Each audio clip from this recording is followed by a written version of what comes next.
अथ सप्तमोऽध्यायः।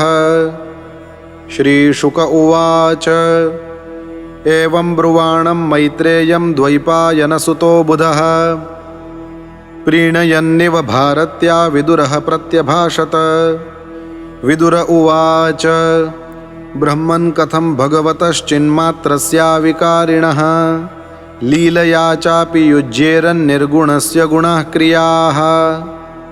क्रीडायामुद्यमोर्भस्य कामश्चिक्रीडिशान्यतः स्वतस्तृप्तस्य च कथं निवृत्तस्य सदान्यतः।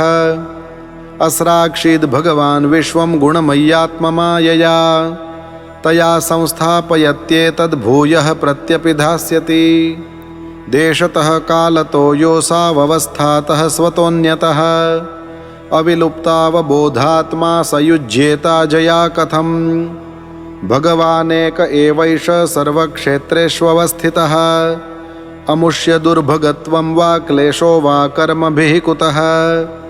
एतस्मिन् मे मनो विद्वन् खिद्यते ज्ञानसङ्कटे तन्नः पराणुदविभो कश्मलं मानसं महत्। श्रीशुक उवाच स इत्थं चोदितः क्षत्रा तत्त्वजिज्ञासुना मुनिः प्रत्याह भगवच्चित्तः स्मयन्निवगतस्मयः।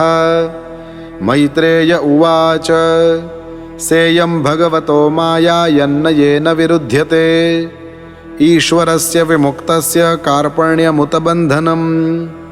यदर्थेन विनामुष्य पुंस आत्मविपर्ययः प्रतीयत उपद्रष्टुः स्वशिरश्छेदनादिकः।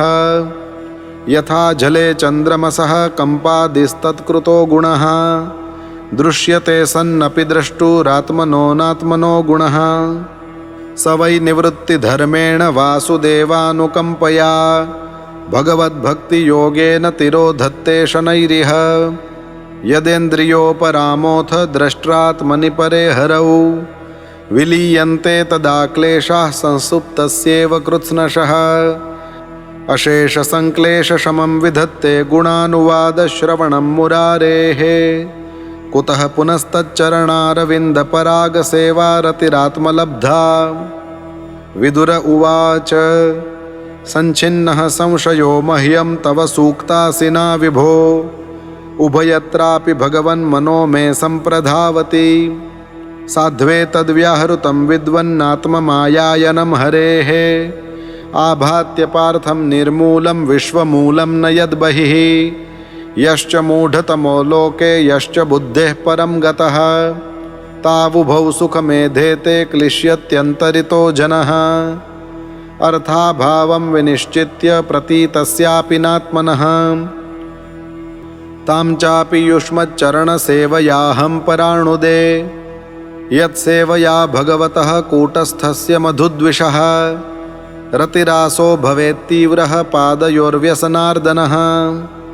दुरापाह्यल्पतपसः सेवा वैकुण्ठवर्त्मसु यत्रोपगीयते नित्यं देवदेवो जनार्दनः। सृष्ट्वाग्रे महदादीनि सविकाराण्यनुक्रमात् तेभ्यो विराजमुद्धृत्य तमनुप्राविशद्विभुः। यमाहुराद्यं पुरुषं सहस्राङ्घ्रिरुबाहुकम् यत्र विश्व इमे लोकाः सविकाशं समासते। यस्मिन् दशविधः प्राणः सेन्द्रियार्थेन्द्रियस्त्रिवृत् त्वयेरितो यतो वर्णास्तद्विभूतिर्वदस्वनः। यत्र पुत्रैश्च पौत्रैश्च नप्तृभिः सह गोत्रजैः प्रजाविचित्राकृतय आसन् याभिरिदं ततम्। प्रजापतीनां सपतिश्चक्रुपेकान् प्रजापतीन् सर्गांश्चैवानुसर्गांश्च मनून्मन्वन्तराधिपान्। एतेषामपि वंशांश्च वंशानुचरितानि च उपर्यधश्च ये लोका भूमेर्मित्रात्मजासते। तेषां संस्थां प्रमाणं च भूर्लोकस्य च वर्णय।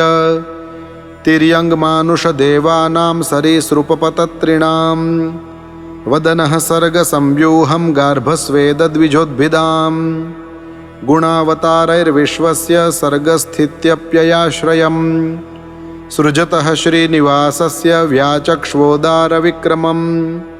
वर्णाश्रमविभागांश्च रूपशीलस्वभावतः ऋषीणां जन्मकर्मादि वेदस्य च विकर्षणं यज्ञस्य च वितानानि योगस्य च पथः प्रभो नैष्कर्म्यस्य च सांख्यस्य तन्त्रं वा भगवत् स्मृतं पाखण्डपथवैषम्यं प्रतिलोमनिवेशनं जीवस्य गतयो याश्च यावतीर्गुणकर्मजाः धर्मार्थकाममोक्षाणां निमित्तान्यविरोधतः वार्ताया दण्डनीतेश्च श्रुतस्य च विधिं पृथक् श्राद्धस्य च विधिं ब्रह्मन् पितॄणां सर्गमेव च ग्रहनक्षत्रताराणां कालावयवसंस्थितिं दानस्य तपसो वापि यच्चेष्टापूर्तयोः फलं प्रवासस्थस्य यो धर्मो यश्च पुंस उतापदि येन वा भगवांस्तुष्येद्धर्मयोनिर्जनार्दनः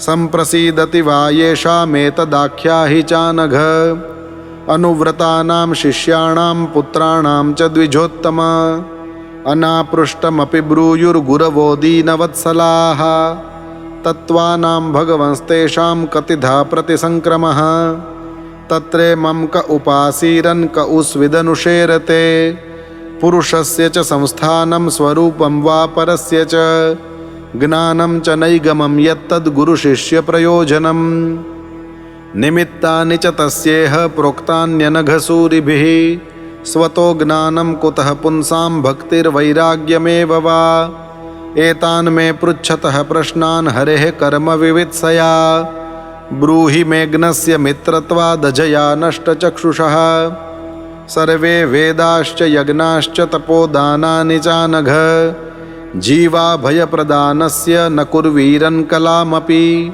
श्रीशुक उवाच स इत्थमापृष्टपुराणकल्पः कुरुप्रधानेन मुनिप्रधानः प्रवृद्धहर्षो भगवत्कथायां सञ्चोदितस्तं प्रहसन्निवाह इति श्रीमद्भागवते महापुराणे पारमहंस्यां संहितायां तृतीयस्कन्धे 7मोऽध्यायः।